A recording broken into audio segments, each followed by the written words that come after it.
یہ میرا دیس ہے، یہ آپ کا دیس ہے، اسے امریکہ نے برباد نہیں کیا۔ کسی کو چھینک بھی آئے تو کہتے ہیں امریکہ کی سازش ہے۔ اسے ہندوستان نے برباد نہیں کیا، اسے اسرائیل نے برباد نہیں کیا، اسے طارق جمیل نے برباد کیا ہے۔ میرے نبی نے بھی وطن سے پیار کیا تھا۔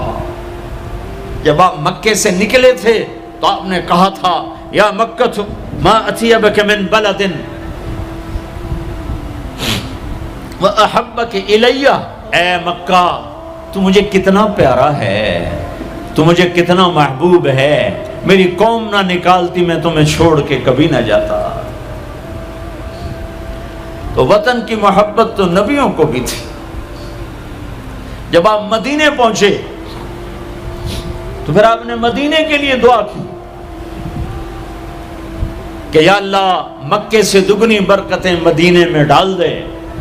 ایک قریشی نوجوان بازار میں کھڑا مکے کو یاد کر کے شعر پڑھ رہا تھا، اللہ کے نبی پیچھے آ کے کھڑے ہو کے سننے لگے، تو میرے نبی کان لگا کے کھڑے ہو کے سنتے رہے۔ پھر ایک دم فرمانے لگے او بھائی چپ ہو جا، مکہ یاد نہ دلا، چپ ہو جا، مکہ یاد نہ دلا، مدینے میں دل لگنے دے، مدینے میں دل لگنے دے۔ یہ میرا دیس ہے، یہ آپ کا دیس ہے، اسے امریکہ نے برباد نہیں کیا۔ کسی کو چھینک بھی آئے تو کہتے ہیں امریکہ کی سازش ہے۔ اسے ہندوستان نے برباد نہیں کیا، اسے اسرائیل نے برباد نہیں کیا، اسے طارق جمیل نے برباد کیا ہے، اسے یہ جو میرے سامنے مجمع بیٹھا ہے اس نے برباد کیا ہے۔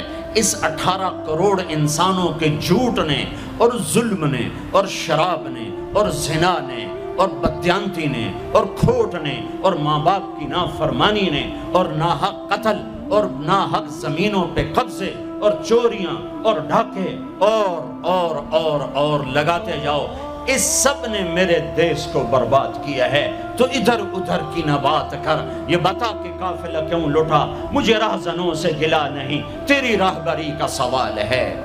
پیچھے دیکھو تو صحیح کون کھڑا ہے جس نے تمہارے لیے اولاد ذبح کر دی۔ میرے بھائیو اللہ نے طاقت دی ہے، جھک جاؤ جھک جاؤ جھک جاؤ۔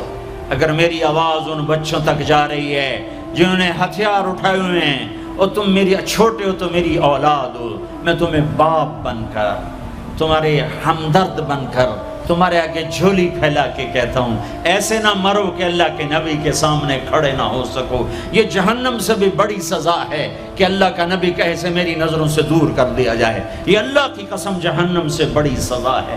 ایسے نہ مرو کہ ہتھ کڑیاں لگ چکی ہوں، ایسے نہ مرو کہ بیڑیاں پڑ چکی ہوں۔